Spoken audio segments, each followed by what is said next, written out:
Caros irmãos e irmãs em Cristo Jesus, a palavra de Deus, neste domingo, se nós prestamos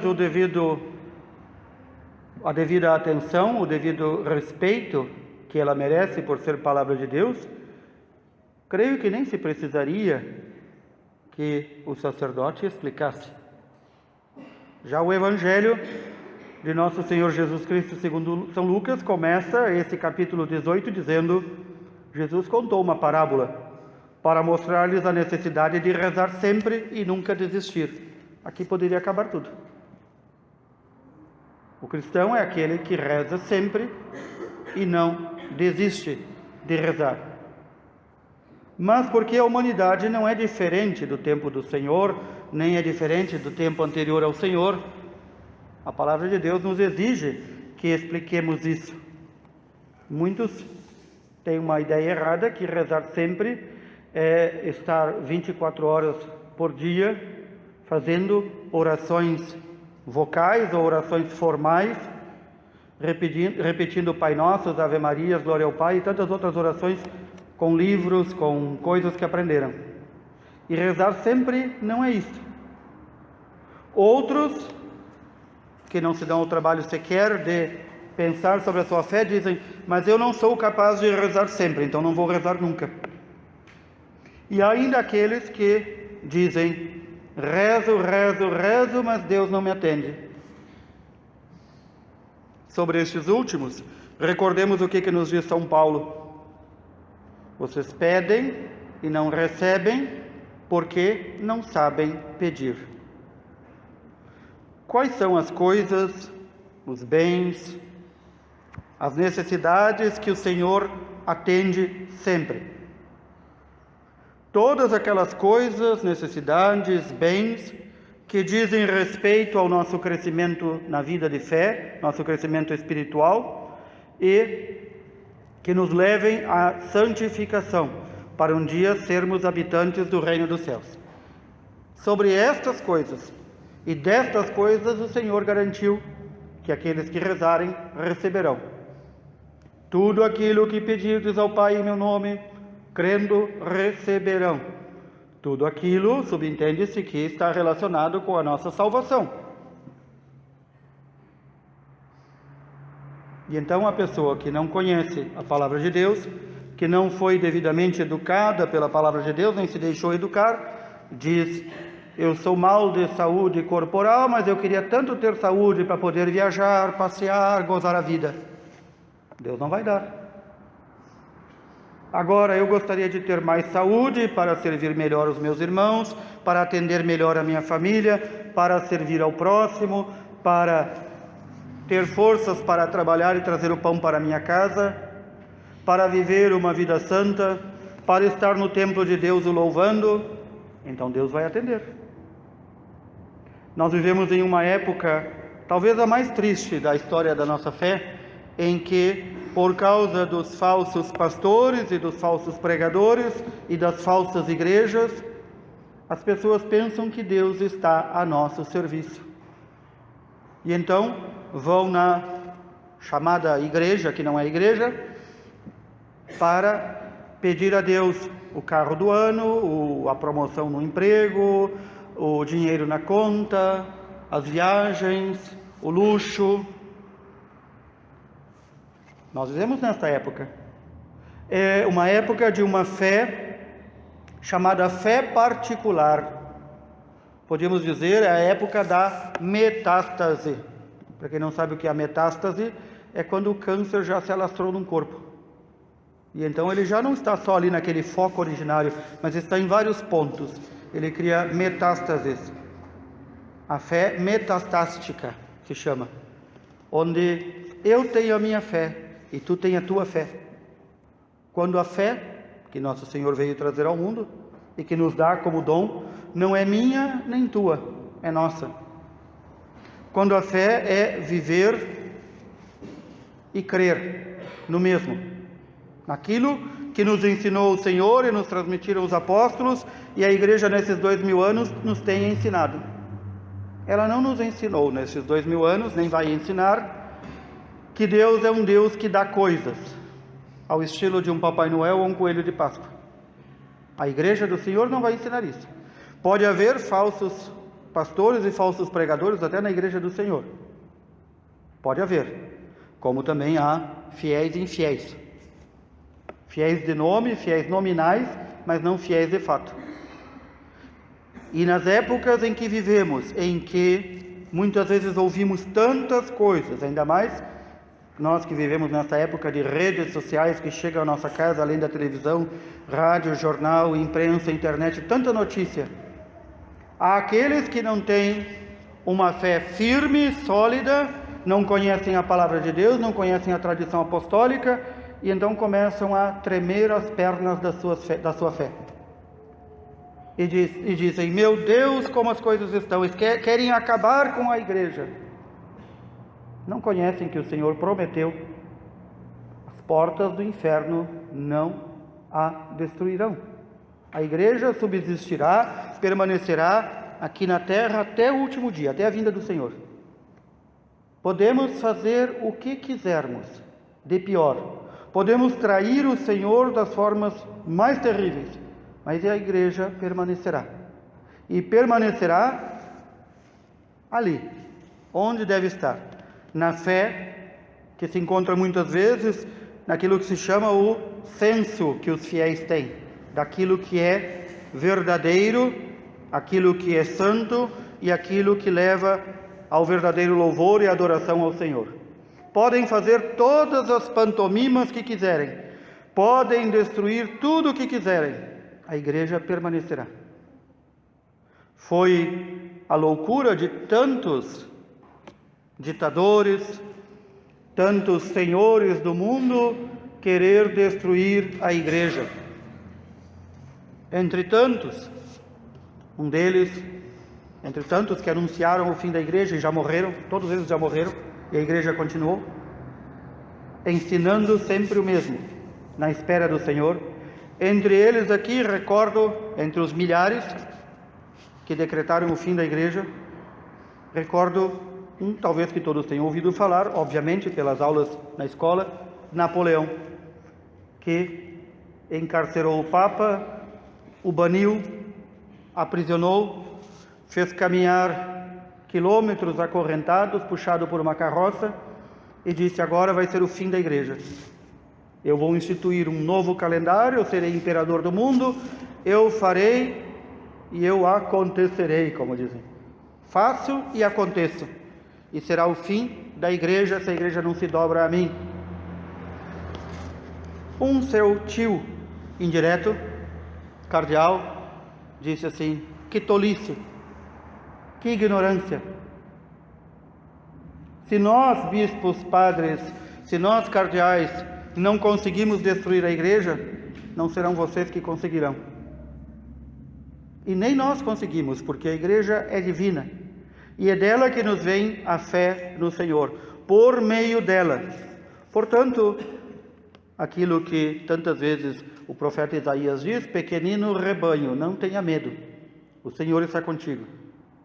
Seja de que lado vier, sejam padres, bispos, cardeais, povo de Deus, que atraiçoe o Senhor, a igreja permanecerá.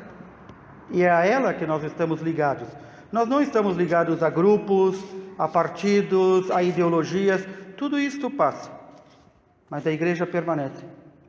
Daí a necessidade de fortalecermos a nossa fé, não só pelo conhecimento da palavra de Deus,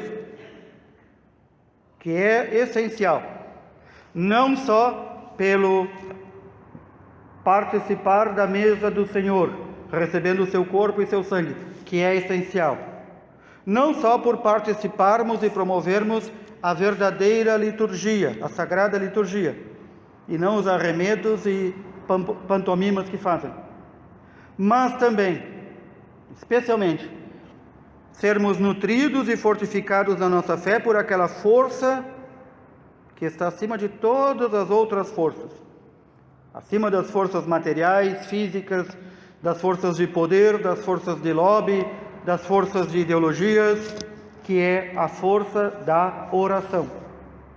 E não qualquer oração, não a oração pela minha fé, ou a oração da minha fé, e da tua fé, mas a oração como a reta fé nos exige. A oração, muitas vezes esquecida, a oração de intercessão. Nós ouvimos este belíssimo momento narrado pelo livro do Êxodo, no capítulo 17, quando os israelitas, o povo de Deus, vai combater contra os amalecitas e estão naquele vale, e estão em minoria. E Moisés sobe uma pequena montanha, uma pequena colina, e ergue o cajado, aquele mesmo cajado com que ele abriu o Mar Vermelho e que, por meio desse cajado, Deus fez tantos milagres. Moisés como intercessor do povo de Deus. E Moisés levanta os braços e, enquanto mantém os braços estendidos, não para bonito, mas para oração, o povo de Deus vence as tropas inimigas. Obviamente, Moisés, como um humano como nós, cansa. Seus braços caem e os inimigos começam a triunfar. E então, Araão, seu irmão, e Ur sobem ao topo da colina, assentam Moisés e seguram os braços dele para cima, e a vitória está conquistada. Que vem a intercessão. Nós, sozinhos, rezando, pouco conseguimos e fraquejamos. Por isso, tantas vezes tenho insistido, não é doutrina minha, é doutrina da igreja, que nós rezemos uns pelos outros, que nós rezemos pelas necessidades da igreja, que nós rezemos pelas necessidades do mundo, naquilo que conduz à nossa salvação. Isto é essencial, sem o qual não há fé cristã. Não há fé cristã apenas com a caridade prática. Sem a oração, a caridade é apenas filantropia. Com a oração, a caridade é filantropia. Com a oração, deixa de ser filantropia e se torna verdadeiramente caridade. Amor a Cristo nos irmãos e nos mais necessitados. Aquilo que nós aprendemos, aquilo que nós aceitamos como a verdade, nós sabemos de quem aprendemos, de São Paulo. Nós aprendemos através do Senhor, através da sua igreja, por meio do Senhor presente na sua igreja. Ele nos deixou as Sagradas Escrituras para conferirmos se aquilo que cremos é aquilo que realmente devemos crer. E que na Sagrada Escritura encontramos a sabedoria para a nossa vida, encontramos a salvação. Na Sagrada Escritura encontramos tudo aquilo que devemos ensinar, argumentar, corrigir e educar na justiça, com um único fim, para que todo homem se torne perfeito e qualificado para toda boa obra. Para que o homem se torne perfeito e qualificado para toda boa obra. Por isso São Paulo vai insistir com Timóteo e vai insistir conosco. Proclama a palavra de Deus, insiste oportuna e importunadamente, argumenta, repreende, aconselha, mas com toda paciência e doutrina. Notem, a palavra de Deus serve para repreender também. Nós vivemos nesta época desta fé individualista, individual, essa fé metastástica. Nós vivemos nesta época de que somos ainda com 30, 40, 50, 60, 90 anos de idade, crianças birrentas que não amadurecemos. E nós transportamos isso também para a nossa prática religiosa. Quando alguém com autoridade repreende, ai, não pode me repreender. Nunca ninguém me disse isso. Por que está me dizendo isso? Não tem amor no coração, não tem caridade. E então vai deixando as pessoas se perderem, porque não se reza por elas, não se repreende, não se ensina, não se educa na fé. E cada um vai vivendo a fé como quer, uma fé particular. E cada um vai criando doutrinas, e cada um vai criando partidos, até mesmo dentro da igreja. Isso não é uma novidade entre nós, nem é novidade deste tempo. A novidade é que tudo hoje é muito divulgado, e rapidamente divulgado. Mas no tempo dos apóstolos, no início da igreja, São Paulo já fala isso, os apóstolos já falam isso. Tem gente que diz: eu sigo Pedro, eu sigo Paulo, eu sigo a outro, eu sigo a outro. São Paulo vai dizer: não, nós seguimos a Cristo. Nós não seguimos o cardeal fulano ou o cardeal beltrano, nós não seguimos ao bispo fulano ou ao bispo ciclano, nem o padre beltrano e ciclano. Nós seguimos a Cristo. E eles, cardeais, bispo, papa, padres, quando nos ensinam, ou nos ensinam aquilo que a sagrada tradição da igreja conservou e devemos levar às futuras gerações, e para isso nós podemos contrastar com a Sagrada Escritura, com o catecismo, ou então não os ouvimos. E não criamos grupos de apoio ou de execração. Os vínculos que unem a igreja são a oração e a caridade. Não é possível ofendermos-nos mutuamente e dizer que estamos usando de caridade. A repreensão, o aconselhamento, a argumentação é com doutrina, sim, mas é com paciência. E nos falta muitas vezes isso, a paciência nas demoras de Deus. A própria Sagrada Escritura assim chama, as demoras de Deus. Deus parece estar demorando, Deus parece que não vê as coisas. E então sobe muitas vezes dentro de nós aquele grito: Senhor, até quando tardareis? A tua barca está afundando, Senhor, até quando tardareis? O que nos disse hoje o Salmo 120? Aquele que se abriga à sombra de Deus, aquele que está pronto e próximo dele, não tenha medo. Ele é o teu guarda. Ele não deixa que teus pés tropecem, ele não dorme, mas ele vigia, e na hora certa dele, que só ele sabe, ele dará a resposta. Então vem a pergunta que o Senhor faz: quando eu voltar, encontrarei fé ainda sobre a terra? Quando eu voltar, encontrarei fé sobre a terra? Notem, queridos irmãos e irmãs, não é fé aquilo que a gente chama de fé muitas vezes. A credulidade, o fideísmo, o partidarismo. Não, a fé verdadeira, viva, orante e operante. O Senhor vai encontrar quando vier. Isso chama-se, essa pergunta que o Senhor fez, se chama assim na retórica de pergunta retórica. A pessoa faz a pergunta, mas já sabe a resposta. O Senhor sabe a resposta. Ele sabe que vai encontrar um pequeno resto, um punhadinho entre os milhões, bilhões que foram batizados que realmente têm fé. Queira Deus que nós estejamos neste grupo, quando Ele voltar e nos encontre com a reta fé. Quando eu voltar, vou encontrar fé sobre a terra. E então o Senhor, aqui com a parábola desta viúva insistente, que chega a irritar o juiz iníquo. O Pai não é um juiz iníquo. O Pai que está no céu não é um juiz iníquo. É um juiz misericordioso e um juiz imparcial.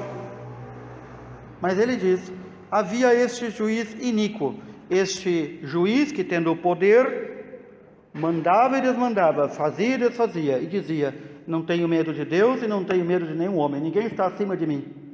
Quanta gente que a gente conhece assim? Não só poderosos no mundo, mas também uns ilustres Zé Ninguém, que se acham. Quanta gente a gente conhece assim? Agora, olhemos para dentro de nós. Quantas vezes nós nos achamos assim também? Um dia eu estava usando uma expressão em um curso, uma expressão popular que todos usamos. Dizia assim: aquele fulano se acha a última bolacha do pacote. Todo mundo já ouviu essa expressão. E uma velhinha analfabeta disse: pois é, padre, mas ele não sabe que a última bolacha do pacote é a mais esmagada e que não serve para nada. Não nos achemos a última bolacha do pacote. Não nos achemos a última Coca-Cola no deserto. Nós somos nada. E se nós olharmos dentro de nós, nós vamos ver que nós somos tão fracos e tão pecadores quanto os outros. e que nós também podemos errar e que nós também podemos cair. O que é que vai nos sustentar e nos manter firmes? A oração, uma fé operante que se desdobra em caridade, uma fé que não tem vergonha de proclamar publicamente: eu creio no Senhor e sou feliz pela fé que recebi. Estamos no domingo das missões e nós somos chamados a fazer missão aonde nós estamos aí plantados. Que não fiquemos só plantados, que possamos sair de nós mesmos, que possamos mostrar a alegria do Evangelho. Uma das maiores alegrias, quando me perguntam sobre as crises da igreja, eu digo: eu tenho duas visões. Primeira, estudei e fui professor de história da igreja. Esses 2000 anos belíssimos de história, a igreja já teve todo tipo de crises. Não me apavora mais uma. Segundo, e deveria estar lá acima de tudo, e está acima de tudo, por que não me apavora? Porque a igreja não é nossa, é do Senhor. A igreja não é de grupos, por mais que pensem, alguns grupos pensam que seja, não é, é do Senhor. Quem conduz a barca é Ele. Ele, como naquele momento, no mar tempestuoso, está ali dormindo, parece dormindo, mas está bem acordado para acalmar a tempestade. Não somos nós que vamos salvar a igreja. A igreja, esposa do Senhor, não precisa de salvação. Somos nós que precisamos de salvação por meio dela. E por isso fomos colocados como membros da igreja, filhos da nossa mãe igreja. Somos nós que precisamos de salvação. Somos nós que precisamos de conversão. E então, como aquele juiz iníquo que tanto ouviu a viúva, insistente, persistente e chata, bater na porta dele e pedir justiça, o Pai também vai nos ouvir, se nós formos persistentes na oração. Repito, não é oração por mim e pelos meus, é oração por mim, pelos meus e por todos. Rezar uns pelos outros, rezar pela fé do outro para que não desfaleça, rezar para que eu não seja motivo de escândalo para o outro, rezar para que o Senhor me dê uma fé firme, orante e operante, para que as pessoas que se chegarem a mim vejam que realmente eu creio.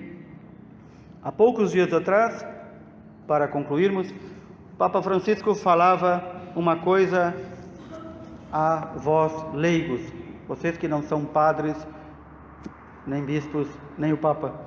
Ele dizia: muitos dizem assim, eu sou católico, mas não sou praticante. Eu sou cristão, mas não sou praticante.